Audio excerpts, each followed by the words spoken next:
last year, around about this time of the year, I created an FPGA project where we were transmitting signals. So say we would use the switches on the FPGA board, set up an ASCII code for some character and send it through USB port UART communication, and then that would reflect, depending upon the sequence of the switches, character on the window terminal. This time we are going to reverse the process. Finally, I got around and I have some time, so I'm making this receiving part of that project. In this project, we are going to basically receive the signal from the window terminal.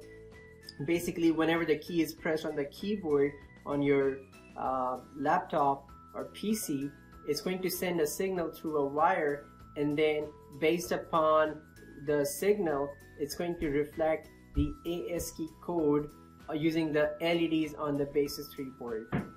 So without wasting much time, we'll get started. I just want you to let you know that the video that I created last time was an hour long. This is going to be roughly about 35 minutes. So a lot of basic is already covered. So I really suggest encourage you to watch that video before watching on to this one. And if you have any question, again, feel free to ask me in the comment section. We are going to start up with a little bit of theory about the UART and the functional block diagram for this FPGA project. So there's only going to be one module here, and then the top module would look something like this. So this red box is basically the top module, and like I said, it's only one, so you can refer to it as a top module. RxD, that's the wire. Think of wire sending us the signal, and then it's going to change its bits, zeros, 1, depending upon what's coming. You'll be using FPGA clock. The Basys 3 board has a clock of 100 megahertz, and then we have a reset button to clear up the LEDs. The receiver module, obviously, we are using all the UART protocols.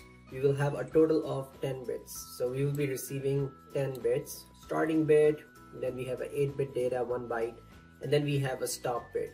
So this Rx data that we receive at the output of this receiver module is basically going to run into the LEDs, and it's going to create an ASCII code in a binary format for a character, or whatever the key is pressed on the keyboard.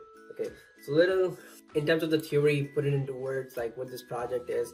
UART communication, we are focusing on receiving part. Remember, we did the transmission part before this. And then we're going to be using baud rate of 9600 bits per second. For those of you who are like very basic user of FPGA, don't know baud rate is. Baud rate is basically the rate at which the bits will be transferred. Okay, it's the speed of the data being transferred. So we are building a UART communication between the Basys 3 board and the computer terminal. When the key strobe on the keyboard is pressed, the 8 bits will transmit from the keyboard to FPGA through USB-UART port on the Basys 3 board. The 8 LEDs, the bottom rightmost 8 LEDs on the Basys 3 board, they will be used to show the binary value of the ASCII character. All receiving is triggered when a key is pressed on the keyboard, and there's a button to reset the output LED as well. So we're gonna turn this into like a state machine, a melee machine. It can only have like 2 states. One is the idle state where it's not receiving anything. Basically, it's just sitting idle. When it's in the receiving state, it should be receiving, not transmitting. So that is when it's basically getting the data from this wire right here. Okay, it's continuously getting the data from this wire. There are a few signals that we will be using in this project. Shift signal, whenever we have a new set of data, we shift it to the right so that the new data comes in, and that's what it's doing. It signals to show shifting data is ready. Clear bit counter, remember we are looking for 10 bits. So anytime we receive 10 bits, the counter needs to clear it up and then look for another set of 10 bits. If 10 bits have not received, then the increment counter would go up by 1. I'm going to talk about simple counter, what these signals are later. Okay, so if you look at the top timing diagram right here, the way it works in UART communication, the wire is usually high initially, so this line is basically high. When the logic goes from 1 to 0, that means start basically getting the receiver, telling the receiver, hey, you know, I'm ready to send the data. So start bit is usually 0, and as I would mention here, that start bit is 0 and the stop bit is usually 1. Okay, and in between you have the data right here. So when logic goes from 1 to 0, that's the indication, hey, the data is coming. Start bit is usually 0, and then followed by the 8-bit. You have bit 0 to bit 7. That makes a 1 byte, and then followed by the stop. So that's one frame that contains basically 10 bits of data, including start and stop. We're not using parity bit here, so don't worry about that. And we would want to, you know, look for this data in somewhere in the middle, not at the falling edges like over here or over here. When the mid byte, or like you know, when the time cycle is such that in the middle of the bit, that's when we want to see what the logic is to get the data, because that's the most accurate way. So sampling the middle of the data bits. If we don't do that, or if the transmitter module and the receiver module, they are not synchronized, then we can have an error. So again, over here in this graphic right here, what you see, expected bit correct. So bit 7 was supposed to be 1, bit 8 was supposed to be 0, and then followed by the stop. If the two modules are not synchronized, then receiver may think bit 8 has arrived, but actually it was bit number 7. Okay, so it may just mess up your whole data. Also over here on the right graphics, what if, you know, usually the wire is high. When it goes to 0, that is an indication like, hey, this is a start bit, the data is about to come.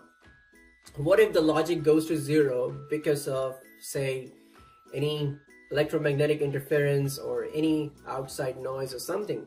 What happens when logic goes from 1 to 0? So what we do is, like, we do oversampling counting with a baud rate of 9600 over here, which means we're looking around like 100 microseconds. So even if the logic goes to 0, say by an error, it needs to be 0 for at least 100 microsecond. If it's not 100 microsecond, then the system would think that was a glitch in the system and I don't need to take that data. So usually over here, you see logic goes to 0, and that's probably like 8 arrows pointing upward. So that's 100 microsecond, and that's after the bit that comes in after that. That would be the first bit. And usually least significant bits come first, and then followed by the most significant bits. Okay, again, like I was mentioning earlier, we are sampling the middle data bits. So when the logic goes from 1 to 0, that means this is the start bit. So we look for the middle bit right here. So these are the 8 cycles right here. Usually we have like 16 times the whatever the clock is. The UART baud rate we set such that it's 16 times the clock.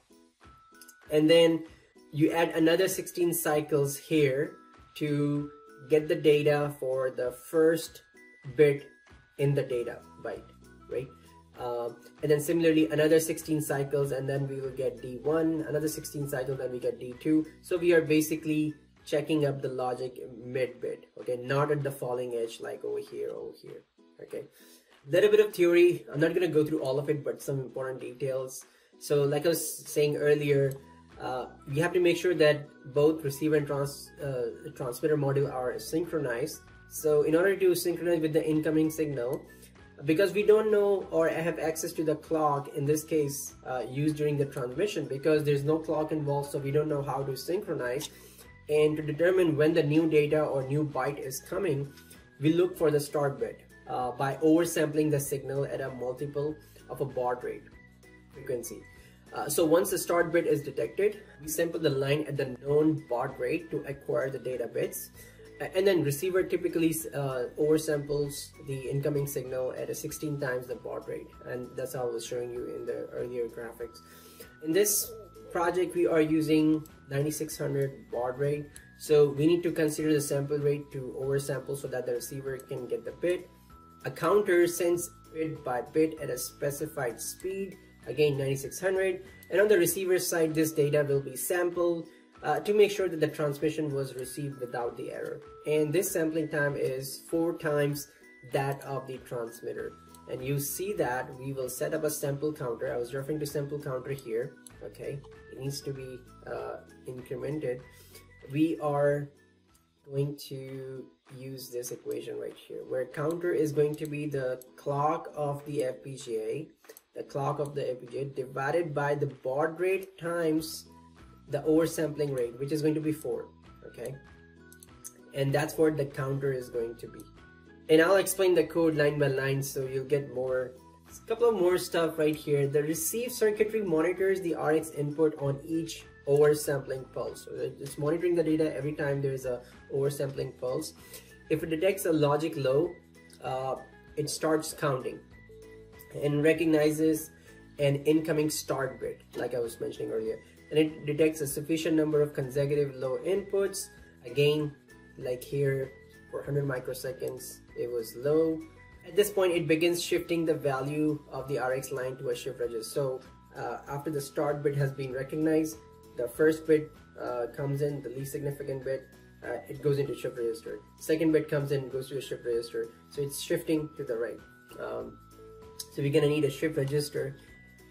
And then at this point, it begins shifting the value RX line to a shift register at the baud rate achieved by the counting oversampling pulse. Okay. Lastly, counter generates an oversampling pulse that occurs at a frequency which is equivalent to oversampling rate times baud rate. So oversampling rate is 4 times baud rate 9600, and we plug in that value in here and this to create a sample counter. Okay, which is going to be this thing right here. Note that this counter is also reset at each baud pulse, so that counting errors do not accumulate beyond 1 baud period. In this manner, the achieved baud rate of the received circuitry is identical to the transmit circuitry baud rate. So this makes this baud rate equal for the transmission part and the receiver part, and that's where we get the right data. If that does not happen, we would have an error in the data. Okay, so let's get started on the coding part of it. For the sake of the time, I actually went ahead and already did the coding. I'm going to go through line by line and then comment it so I can better explain to you what's exactly going on over here. Okay, so we're starting off with the module name here. Okay, make sure there's no spaces or nothing. Okay, this is basically the 100 megahertz clock right here, FPGA Basys 3 board clock. Okay, and then we have a reset button here to clear up the LEDs. This is a reset button right here, followed by, this is the signal wire, input signal wire. Okay, that is sending the data, and then this is the data that we receive, at the receiving end, and this data will be reflected using the 8 rightmost LEDs on the Basys 3 board. Okay, this is basically our inputs and IO ports right there. Then we're gonna have some internal variables here. The first up here is a shift. Okay, what shift is doing, it's basically triggering the shifting of data.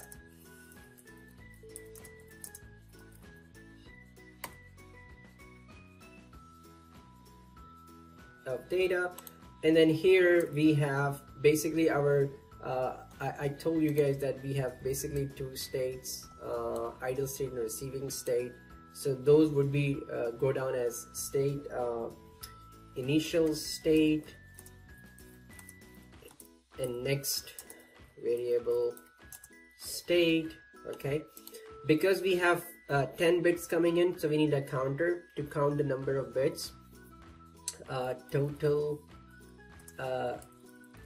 total length of the bits is 10, so we need 4 bits. Okay, including in this 10 bits we have 1 byte of data. Okay, and then one is the start bit, one is the stop bit. Sample counter, because we are basically doing it 4 times the baud rate, so we need 2 bits. Counter frequency equals 4 times the baud rate. So this 4 times, basically it'll start with 0, 1, 2, 3, 0, and then keep on doing it.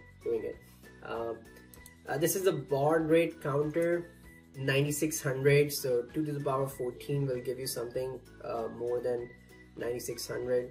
So that's pretty simple for setting up a baud rate of 9600. And then this is our data, where it's going to be.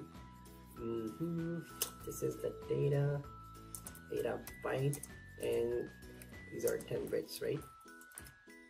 Okay, remember here 8 to 1 is your data byte, right? That's your data byte, because before and after you have the start and stop bit. And then here you have basically to clear and increase and increment the bit counter and sample counter. Okay, all right. Remember that because we want these values to be stored in memory, so we are declaring them as registers. Let's now move on to constant. This should be fairly easy. Clock frequency is 100 megahertz, baud rate is 9600. Division sample is 4, because we are increasing the frequency 4 times baud rate, or sampling it just to make sure that both receiver and the transmitter module are synchronized. And this division counter is basically clock frequency, which is 100 megahertz, divided by baud rate times division underscore sample. It's the same thing which I was showing you over here, this thing right here. Okay, right, you are going to take a sample in the mid data, so division underscore sample divided by 2, and then this divided bit will be 10. Again, we have a byte followed by the start bit and the stop bit. This is the frequency we have to divide the system clock frequency to get a frequency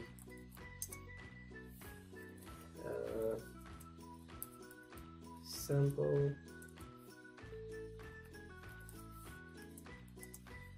time higher than the baud rate. Okay, all right, and then this is the middle point of a bit where you want to sample the data. Okay, and this right here, one is the start, one is the stop bit, and then 8 bits of data. Correct? Okay, all right.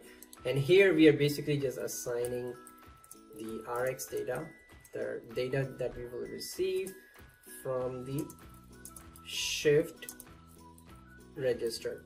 And like I mentioned earlier, the reason I got 8:1 is because the data is in the middle, followed by you have boundaries. On the boundaries you got start bit and the stop bit. Okay, then we work on the UART receiver logic part of the code. Okay, so what is going on here? Okay, so if the reset we want to set all our counters to 0. That's pretty simple right here. Okay, if reset button is pressed, all counters are reset. Okay, and that's what's happening over here. State gets to 0. This is basically the idle state. Okay, bit counter, a baud counter, and a sample counter will be 0.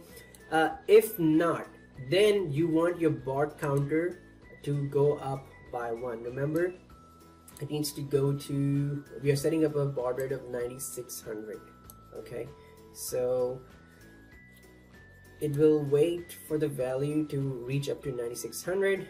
If the baud rate greater than equals to division underscore counter minus 1, what's happening here is if the counter reach the baud rate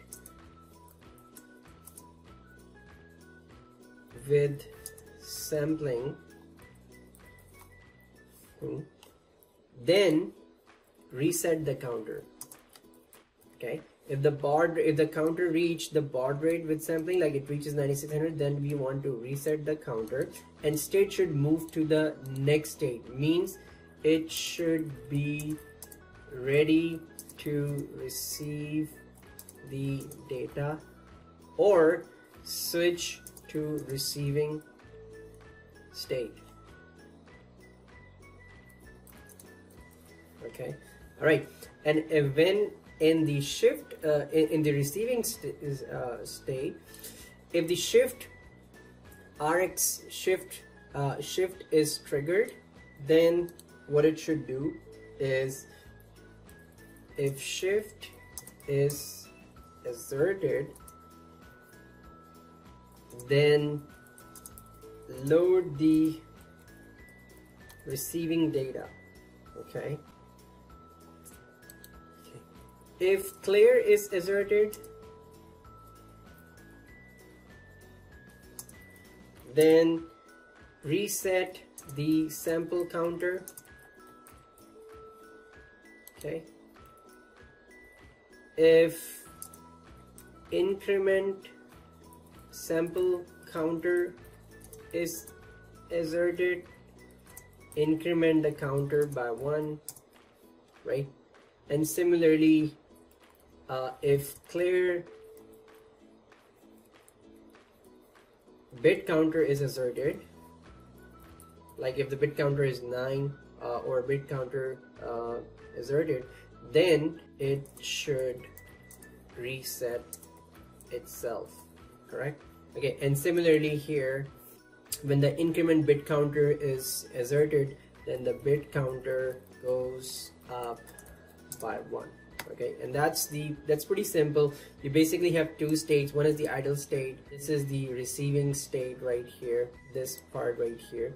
And then during the receiving, if any of these signals that we discussed over here if any of these signals are triggered, then they are supposed to do their job, right? Okay, now let's move on to the Mealy machine itself. Okay, the state machine, and it's fairly simple here. Okay, we have the clock FPGA. That whenever the positive edge of the clock arrives, begin. Ideally, the shift would basically be 0. Okay, set shift to 0 to avoid any shifting. Okay, in the idle state, and all the counters, when it's in the idle state, all the counters initially, to begin with, it will be in the idle state. All the counters will be 0, and next state will be basically be idle state, right? State, and here I can just say trigger by clock 0. This is an idle state. Okay, now we have two kinds of state, right? So we're gonna use a case keyword here. 0, which is the idle state. If idle, during the idle state, if input RxD line is asserted, then what should happen? The next state should actually be stay in the idle state. Stay in the idle state. here. If not, then the next state should be 1, that means the receiving state, and then clear bit counter trigger to clear the bit counter, and then here clear sample counter goes to 1, so that triggers the trigger to clear the sample counter. By the way, the reason it was in the idle state here is because RxD needs to be low to start the transmission. Okay, all right. Now, if the next state, if the other option that we have is 1, which is the receiving state, then the next state is going to be 1 by default, because that's what the receiving state is. If the sample counter is equals to mid sample, then shift the data to the right. What it means over here, if the sample counter is 1, then trigger shift. Okay. Now here, if the sample counter is 3, as the sample rate used is basically 4 times, right? So 0 to 3 makes 4, is 4, and then check if the bit counter is 9 or not. Basically, going from 0 to 9, that makes 10 bits, right? Okay, and if that is the case, that means all the bits have been received, and then the next state should be the idle state. So after getting the data, receiving all the data, it should go back to the idle state. Here, trigger the increment counter if bit count is not 9. So say if 10 bits have not been received, then it should trigger the bit counter, so the bit counter will go up by 1. Over here, trigger the sample counter to reset the sample counter. Okay, and then here, what we are doing here, remember the sample counter needs to be set to 4 because we are putting the frequency 4 times that of the baud rate. So in here, what we're saying at line number 104, if the trigger, if the sample counter is not 4, or I can also say or not equal to 3, because remember we are going from 0 to 3, that makes 4 bits, right?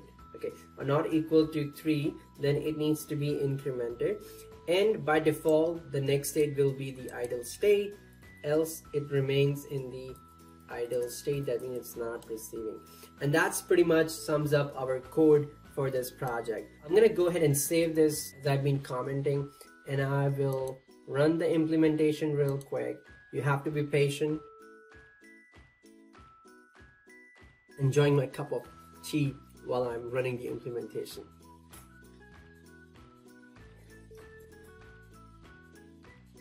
It's a fairly simple project, but a very interesting one. I really recommend you watching the part 1, which is the transmission part of the same project. So part 1 we did transmission. This is part 2. We are doing receiving.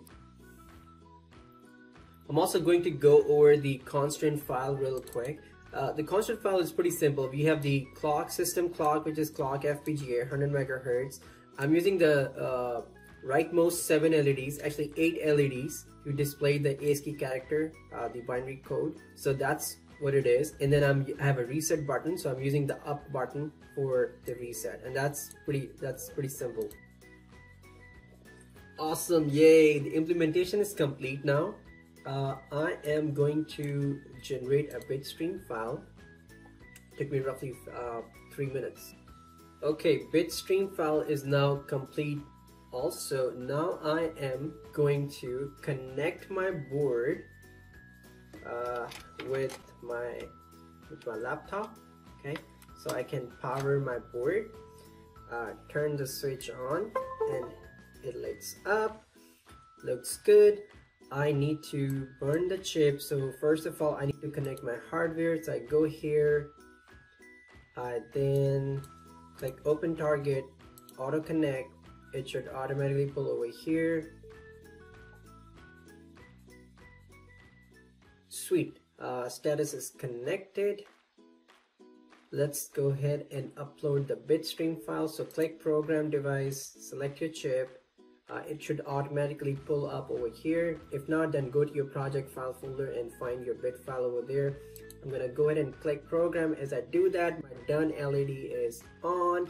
What you need to do is actually download the Tera terminal, okay? And I'm gonna leave a link where you could go and download it. I have already downloaded over here, okay?